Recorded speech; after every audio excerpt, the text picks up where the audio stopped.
En este video voy a hablar de algo que, según yo, casi no es tan hablado, pero que en algún momento, cuando queremos hacer algo serio, nos va a tocar llegar hasta ese punto. Y es el caso del puntaje o de los achievements o logros. En plataformas como PlayStation es trofeos o badges en otras plataformas.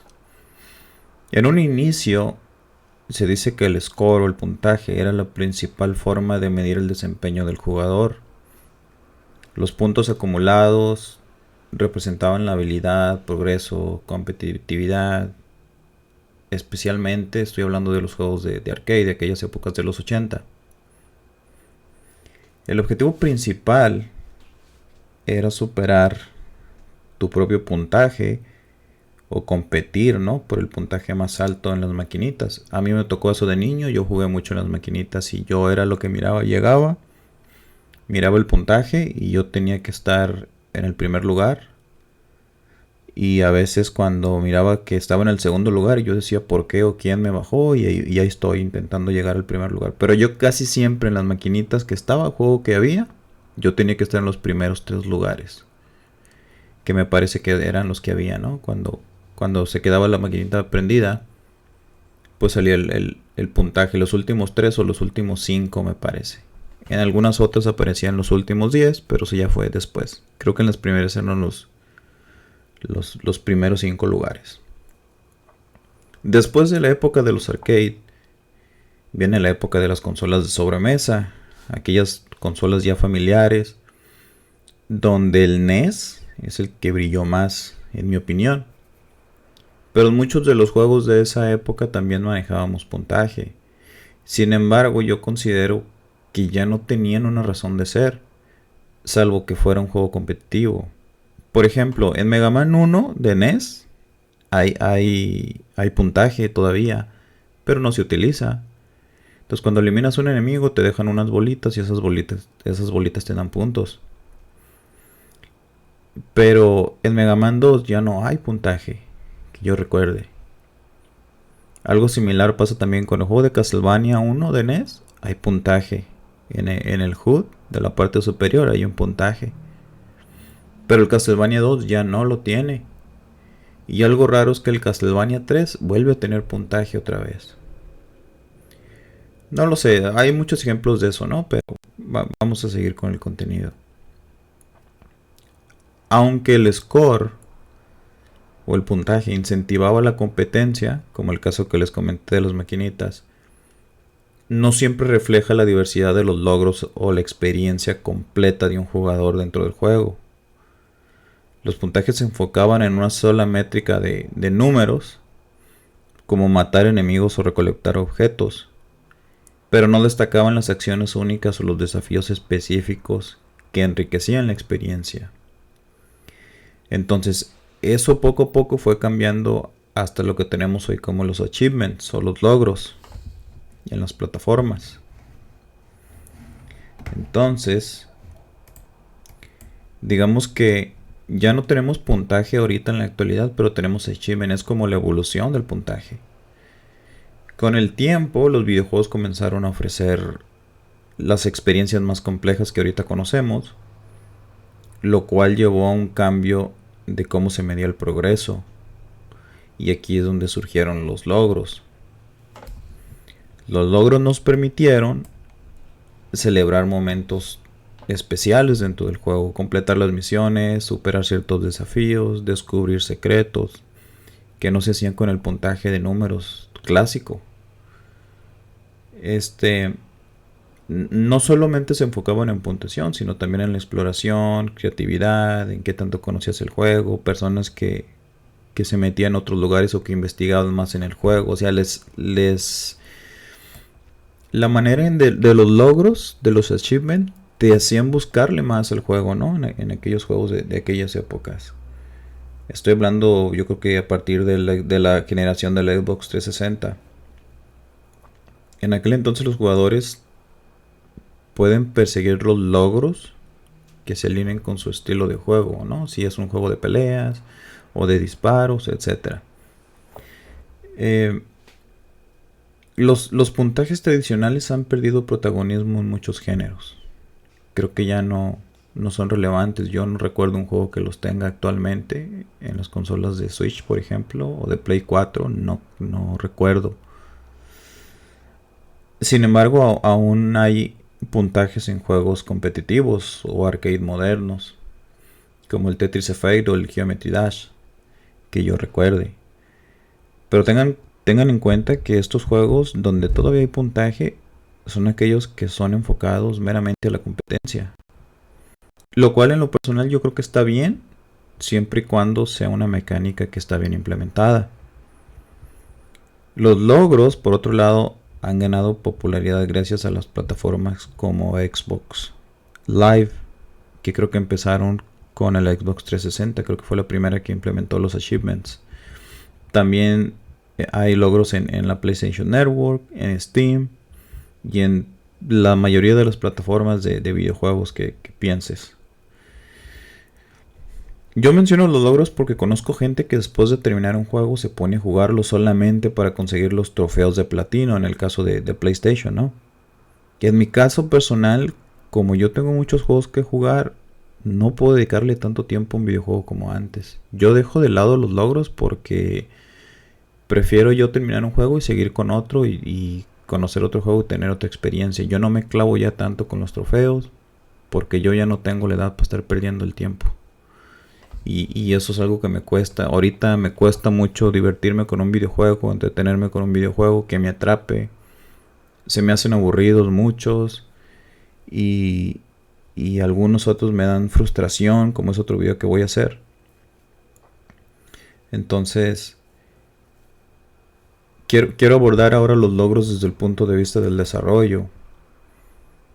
Quiero mencionar algo que nunca pensamos, que es que deberíamos contemplar los logros desde el inicio del desarrollo del juego, o al menos de la concepción del mismo en el caso de un desarrollo serio.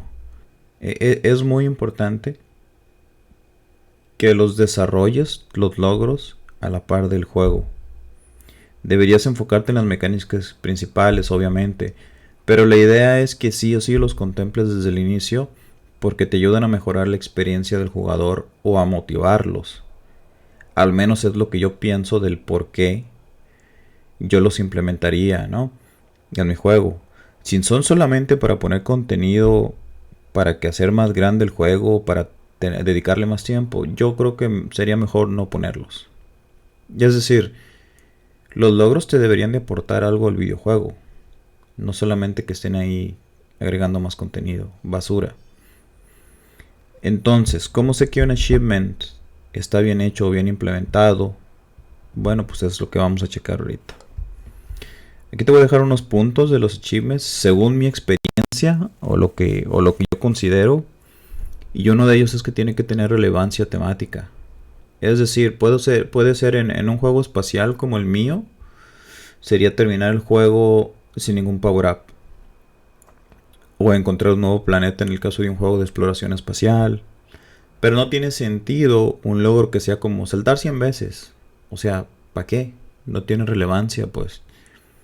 Entonces tiene que ser un desafío equilibrado. Y ese es otro punto. O sea, tiene que ser un logro que te diga algo así como en el enfoque de mi juego. Tiene que ser equilibrado de terminar el juego sin ningún power up. O sea, es equilibrado, sí se puede. A lo mejor va a ser más difícil, pero de que se puede, se puede. El juego no es tan difícil. Tienes que tener variedad en los logros. O sea, los logros repetitivos como que no van.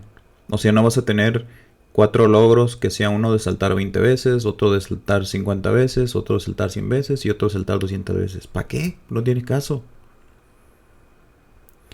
Puede haber un montón de logros diferentes. Puede haber los logros narrativos, los que son de progresión de la historia, los logros mecánicos, que son por dominar habilidades específicas, combinaciones, no lo sé, botones, poderes especiales, logros de exploración donde encuentras nuevas áreas ocultas, secretos en los niveles, algunos logros de creatividad, etcétera, etcétera. O sea, hay infinidad de logros que tú puedes implementar. El chiste es que los contemples y los implementes bien y sepas más o menos cómo van a ser, pues. Van a tener que pensarle un poquito cuáles van a ser esos logros más adecuados para esos juegos. Por último, los logros yo considero que deben de ser claros. Por ejemplo, derrota 10 enemigos, ¿no? Con cierto ítem. Ahí es la mecánica es clara. Tantos enemigos con cierto ítem. Y ahí hay infinitas variantes. Puedes hacer un montón de logros así claros. Te menciono estos puntos porque en el pasado yo estaba empezando como agregar logros a un juego y terminé dedicándole mucho tiempo a los logros repetitivos que en un inicio a mí me parecieron interesantes, pero después de unos meses que los volví a ver me di cuenta que eran repetitivos y hasta cierto punto tediosos. Como aquellos side quests que solo son de relleno en algunos juegos y que no aportan algo al juego. Por lo que es mejor evitar poner demasiados logros de ese tipo. Recuerden que los logros también se programan y tienen que salir cuando se cumple algún evento del juego. La idea es que los logros nos ayuden como una especie de recompensa psicológica al jugador, ¿no creen? Por ejemplo, ¿recuerdan las moneditas rojas en los juegos como Mario 64 o Yoshi's Island? Creo que hay 8 moneditas rojas y digamos que en vez de tener un logro de juntar 1000 monedas, pues mejor puedes cambiar ese logro a hacer una mecánica, ¿no? Con unas moneditas rojas.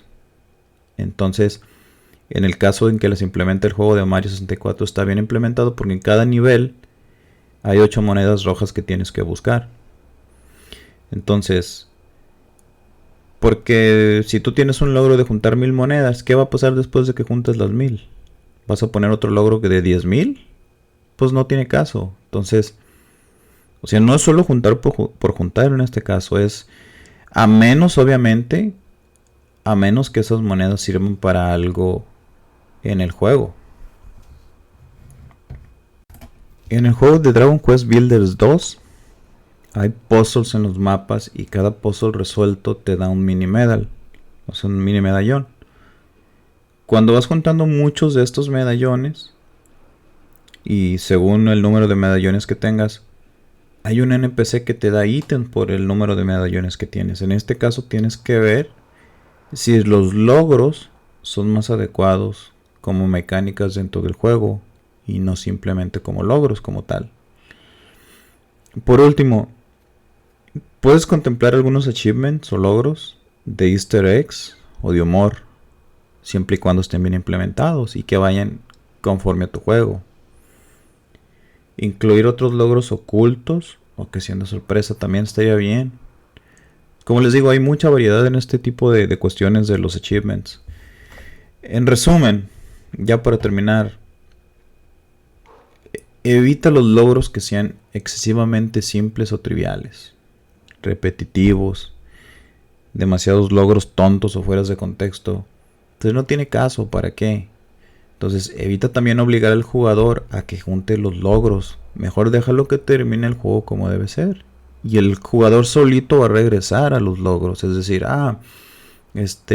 quiero juntar, no sé, las 100 monedas escondidas en todo el videojuego, ¿no? Quiero ver dónde están o X, ¿no? Cada vez que junte 10 monedas, pues voy desbloqueando contenido del arte del videojuego, por ejemplo, ¿no? Entonces le das una razón de ser al logro para que el jugador quiera continuar. Pero si es nada más juntar por juntar para completar el 100% con los logros, pues no tiene caso. En fin, creo que ya se me hizo un poquito largo el video. Ahí déjenme su comentario, como siempre. Saludos. Esto ha sido todo por el momento. No olvides dejarme tu opinión o tu sugerencia. Si quieres ver algún otro tema o si quieres que desarrolle otro tema, pónmelo ahí en la caja de comentarios. Y ya que andas por ahí, pues apóyame. Ya sabes cómo.